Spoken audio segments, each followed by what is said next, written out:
Good morning, good afternoon, good evening, wherever you are in the world. Thank you for joining me for this week's edition of the SMIE Consulting Midweek Roundup. I'm your host, Marty Bennett, and today on the Roundup, our 101st edition of the Midweek Roundup. It's amazing that it's been over 2 years now since we started the Roundup, and looking forward to continuing to have these conversations with you each week as we dive into some of the key issues that are affecting our field of international education. For those that are new to the Roundup, this is our opportunity each week to come to you and chat about some questions that we've been hearing from other international educators this past week. And we want to dive into those and some of the news stories that have come out and have impacted how we look at these issues and are framing the way we look at some of these issues. And we'll get to those questions in just a minute. But before we do, I want to give a special welcome to all of you who are joining live here on Facebook. It's always a pleasure to have the interactions with you on this platform. But also those who can't catch us live, and we know that's not a possibility for everybody. Watching us on repeat on Facebook or on our YouTube channel, it's great that you're catching the content when you have that time. And also those that have been podcasting, loyal podcast followers for since we started the Midweek Roundup.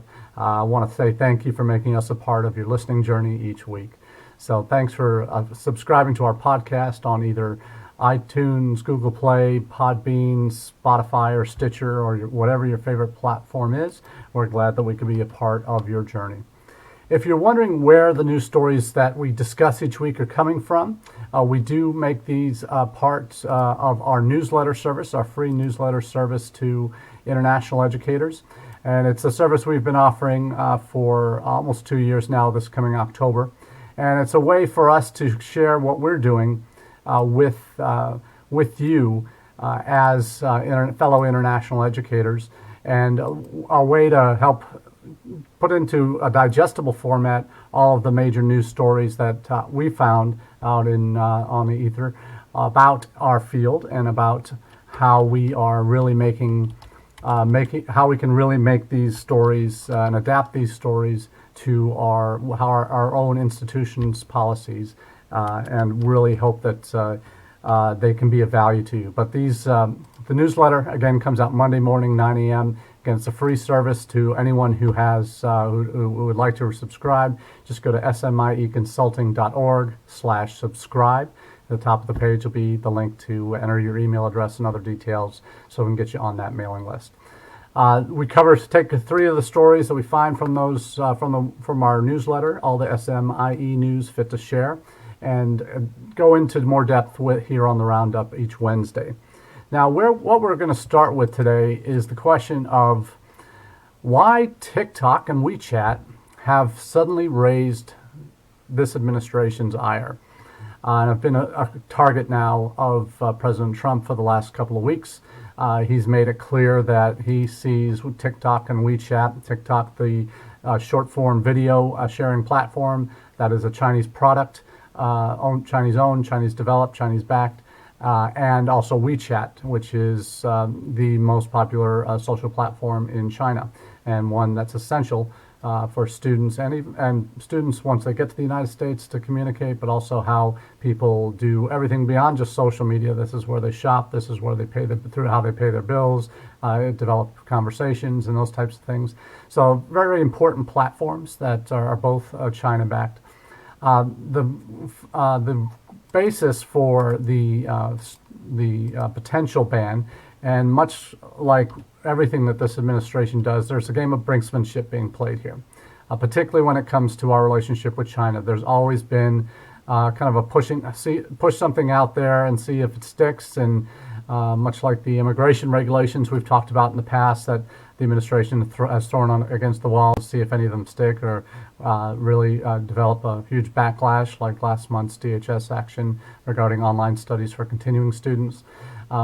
That obviously didn't work. There have been other things that have been tried by this administration over the last few years, particularly in relation to our relationship as a country with China, that have backfired, and some have worked, some have not.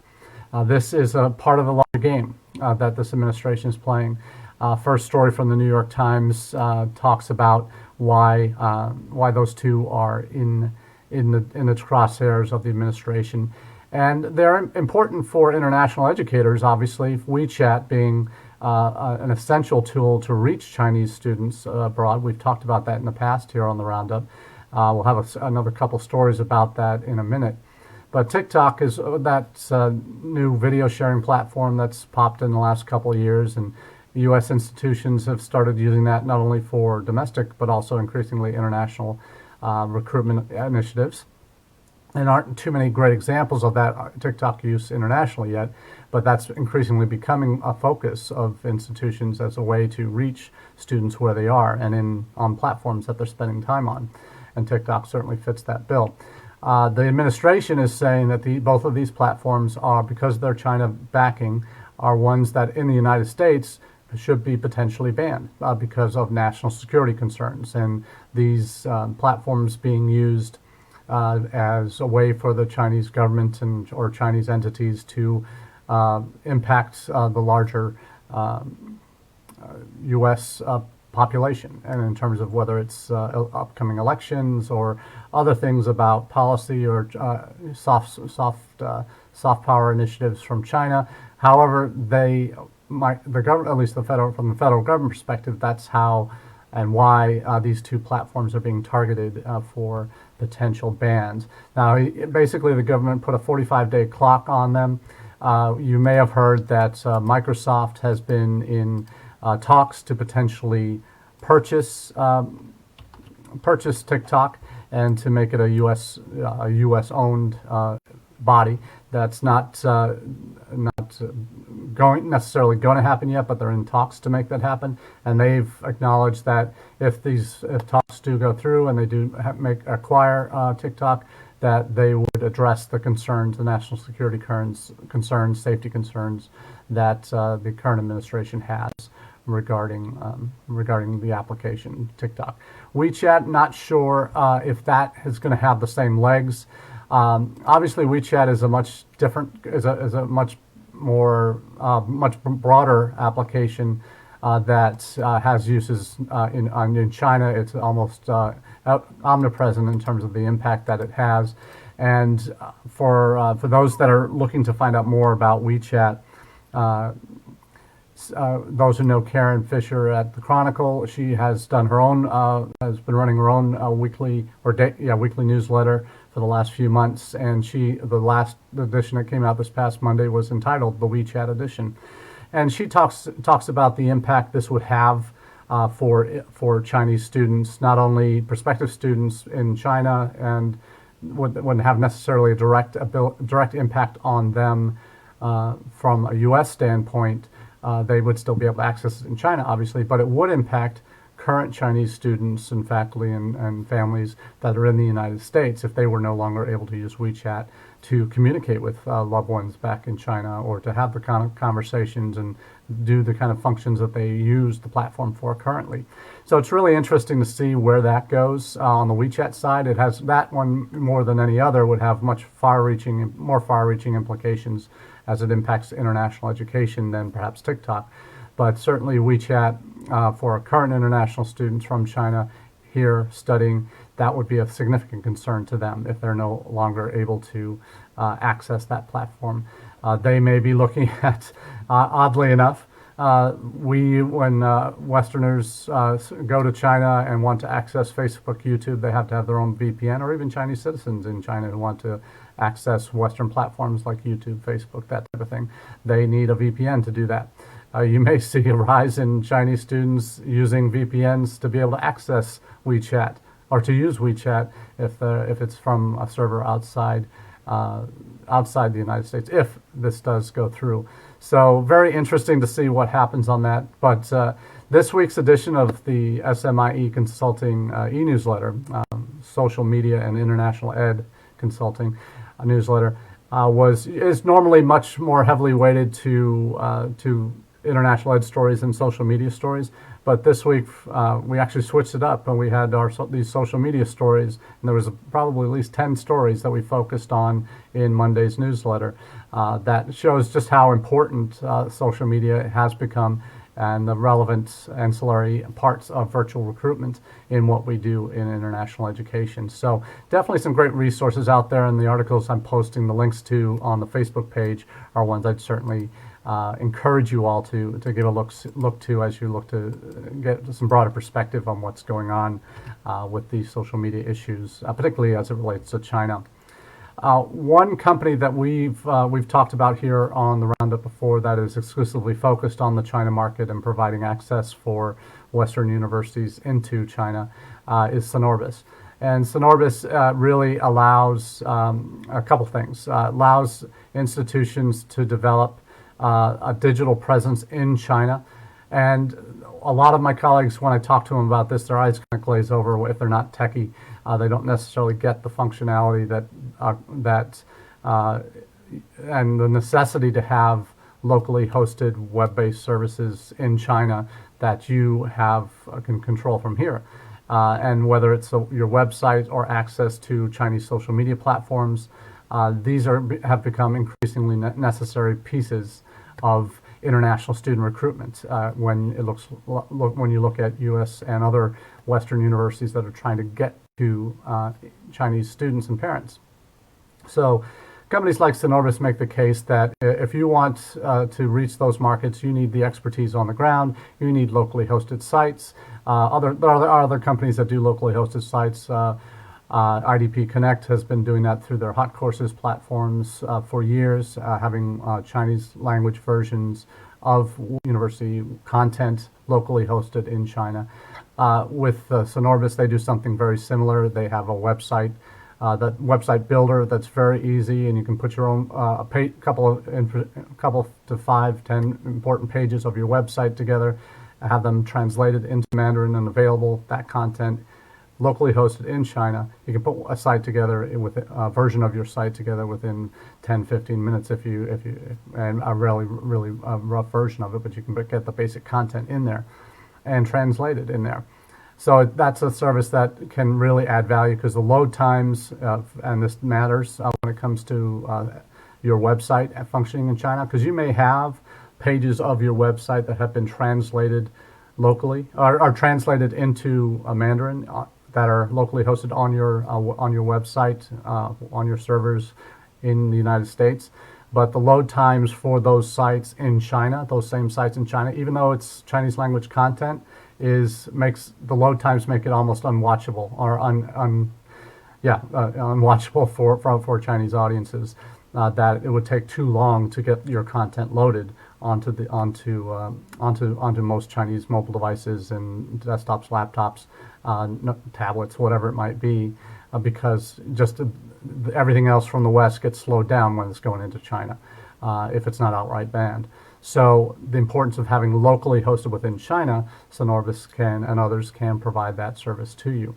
But the interesting piece with Synorbis, they also have a WeChat function where they locally host a verified account for your institution, verified WeChat account for your institution that's locally hosted in China that allows you to post content through that to Chinese audiences. Now, that's not something you're going to be able to do if WeChat's banned in the United States.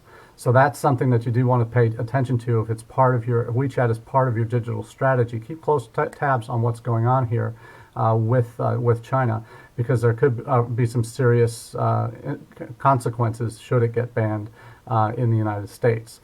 Not only for current Chinese students trying to communicate back home, but also for you trying to reach prospective Chinese students if you don't have an in-country version of WeChat locally hosted. So that's an important piece of the puzzle there, and certainly the folks at Synorbis really have some great tools that can help you gain that access to the Chinese market that will help you help make a difference in these days when you're not going to be traveling to that country for some time. So that's what I have to say on the TikTok WeChat piece. But let's shift gears to broaden the scope out to the larger issues in international ed, particularly international admissions that we're facing in the United States these days. I've always been one that likes to focus on solutions wherever I've gone, developing strategic plans, identifying tools that will work in particular markets, customizing my approach to enrollment management internationally is for me a very integral part of anything I do. And looking for those solutions, particularly in trying times like these, is an important part of that puzzle. One of the places I always like to go for resources is NAFSA, not necessarily for what comes out of the national office, other than perhaps their advocacy work, which can be good but needs to be better. But when we look at the true value of an organization like NAFSA, I think are in the member leaders that are the ones that are doing it on the ground, that are making the tough decisions, that are trying new things, that are really experimenting with approaches and have the flexibility and backing by their institutions to make that happen. And the latest International Educator magazine that's now gone completely digital in trying times budgetarily for a lot of institutions, but also for NAFSA. They had a great article that came out in their August edition called Beyond Numbers, Recruitment Strategies to Changing the World. And they have in it, they interview a number of leaders in the field, folks that I've worked with personally, including Colleen Flynn Tapalia at Clarkson University in New York, Amy Thosenson at University of Minnesota. So big and small institutions and other folks have been profiled in this article, and they cover 5 survival strategies for international enrollment. And I think it's worth mentioning here, and I won't go into complete depth on each of the points here, but we'll outline those for you and certainly direct you to the article that would help, I think, give a little more background on what they're actually talking about here. So the first survival strategy is starting with the incoming class. And I couldn't agree more, because those students that you've been working with for a year, that particularly in the last few months that have had, the goalposts seem to have changed almost weekly in terms of what the expectations are, not only from a federal government policy, but also what you're doing on your own campuses. And I know a number of campuses have suddenly made the switch in the last 3 weeks from a hybrid or an in-person model to a fully online model. Some are still in the decision-making process, and that puts your international students in a very unfavorable situation because they are obviously facing a number of other hurdles that they have to overcome to even get here. If you are going to be having anything like a hybrid or in-person educational offering this fall. Not only the visa issues that we've seen have become an issue, what Customs and Border Patrol is going to be doing might be different from what State Department guidance is at the posts where students go for their visa interviews. You could have situations where students have gone for interviews and been approved for visas because at that time your institution was either in person or going to be hybrid. And let's say they get to the border 3 weeks later, and during that time, your institution has decided to go fully online. Technically, according to the regulations as they've been put out by Customs and Border Patrol, by DHS, that student in that situation, if your institution has switched to online only in the fall, that student could be denied admission to the United States, even if they're at the airport and gotten a valid visa. Technically, because of the change that your institution made, they may not be allowed in. And you've seen several institutions reach out to their international students over the last few weeks. Johns Hopkins, Harvard, USC, when they've eventually made that switch to fully online, they said, international students, don't come. It's not worth the hassle for you this fall. But do stay with us, start online, and then we'll bring you in when we can, hopefully in the spring for the January term. So that's that incoming class. If you get this right, and if you provide the level of service, you provide a continual stream of communication to these students that you've been working with for the last few months, and whether they can actually get to your campus or not, whether they enroll, defer, whatever the case may be, if you get that right with them, that's going to help you down the road, because those positive experiences that hopefully that you can, positive taste in their mouths that you can leave with them, that they've had with your institution, that can be can provide your institution a great level of success down the road, perhaps not in January, maybe next fall, that can help you rebound quicker. The next step is shift your recruitment models. recruiting models. And from a direct recruitment approach, mass college fairs, high school visit after high school visit, that might not be a reality for another year or longer. This is something that a lot of us who have recruitment tours or plan these events for institutions are coming to grips with, is that there needs to be another way, and a more consultative way of doing things makes, and this kind of a shift in how we do things is making the case why you need to be absolutely flexible in what you do and have that ability to pivot quickly. And one of those pivots is number 3, make the virtual pivot count. And the virtual fairs, forums, presentations, information sessions, everybody's trying them recently, and there's going to be successes, there's going to be failures, maybe more failures than successes as everybody's trying it, everybody's got Zoom fatigue and all of that. Those are realities, but the realities are, this is the new reality we need to come to grips with. We have to do things virtually. How you do them well and provide the value in each experience you have is going to be the real key to your success in this process. Step 4, working with campus partners. That's a big piece of the puzzle too. These are the folks on campus that you're working with, but it's also institutional partners that you might have abroad that you've been hoping to develop these kind of joint degree or dual degree programs or 2+2 programs with your institutional partners overseas, or 3+2 for a bachelor's master's program. All of these things should be on the table now, and ways that they can be implemented virtually, but also with a thought to the future. You now have the time. If you're not on the road, you're going to be doing some virtual recruitment, yes, but you need to be thinking a bit more broadly about how the enrollment funnel changes for you and where your sources of students are coming from, because they may not all be coming from the same sources anymore. It's very unlikely that they will. So your flexibility in this and your ability to work with campus partners, both on your campus and then external campus partners, to make it happen is really going to define your success long term. And again, part of that is looking beyond the institution, that there is a value in collaboration. And the article makes reference to Big Ten universities recently partnered together for some virtual recruitment activities.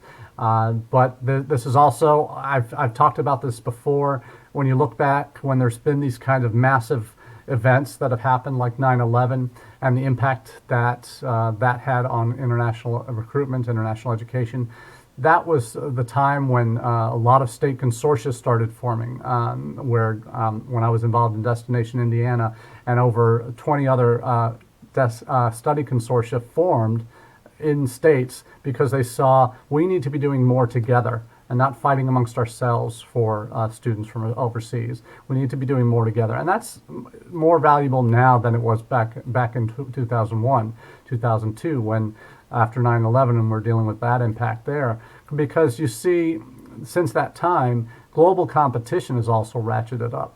Canada was barely on the radar as a major destination now, but they are up there with Australia, UK now as a major threat to US's leading role in international student recruitment now.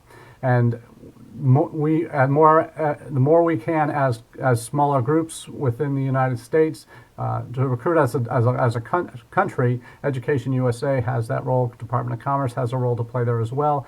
But our individual states and consortia within the states, Big Ten, other types of small groups. I work with a group of Davis UWC Institute partner institutions, that 99 schools, that universities and colleges that have specific scholarships for students that come from United World College secondary schools overseas.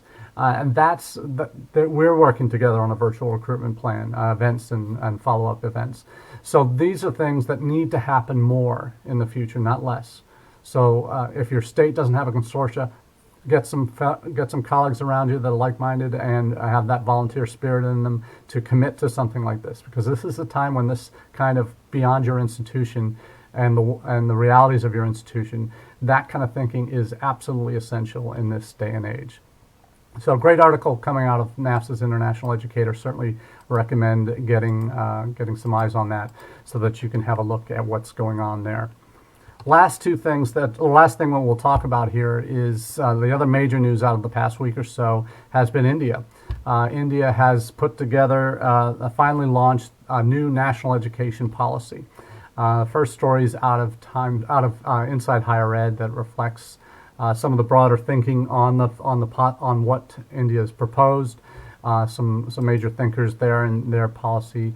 Their reviews of it see it as a statement of intent in terms of how India is reshaping it from top to bottom, reshaping its education system.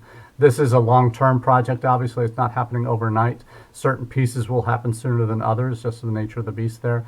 But on the higher ed level, the goal is to have for each district in the country to have kind of one hub university, education hub university, that will incorporate all the relative skills that you need and courses to be offered through that education hub.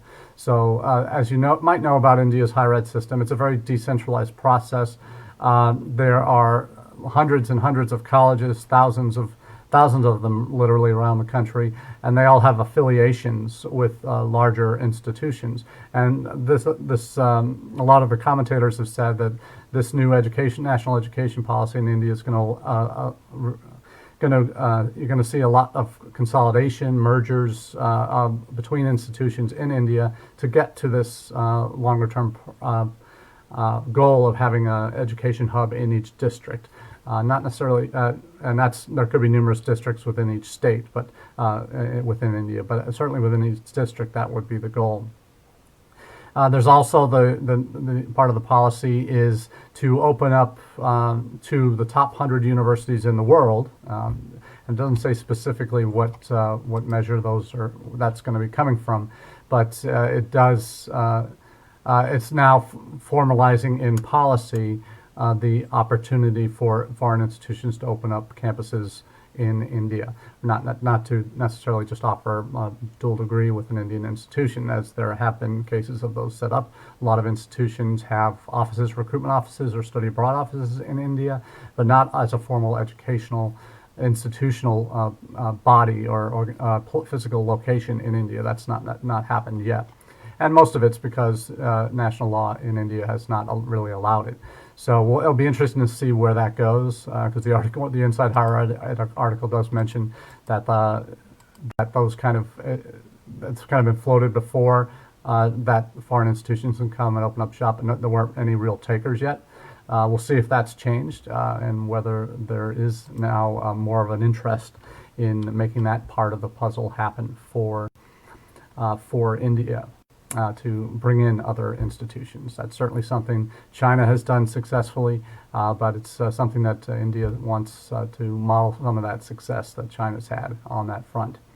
Now, for those, if you're looking for kind of the concrete ways that this change in India's education system and the move away from having the kind of the siloed streams in the last 4 years of education from the commerce stream, the science stream, the arts and sciences, that type of thing. There's not really going to be the kind of divisions between them. The doors really opened up for a more broad-based liberal arts education as well. So it's really interesting to see what's happening. There's changes on the university level that will make all university degrees 4-year degrees, bachelor's degrees be 4-year degrees. Our folks at our friends at Simple Ed have put together a nice blog piece that gives you a snapshot of what those major changes are. But certainly I encourage you to check those out, because there's some impacts on recruitment that they cover in the Simple Ed report, and that's we'll talk about partnerships with top 100 universities and that type of thing, and how much more realistic they'll be now with this new policy. So still a lot of unknowns about this in terms of the actual implementability of a lot of these ideas, but we'll see where that goes in the weeks and months to come.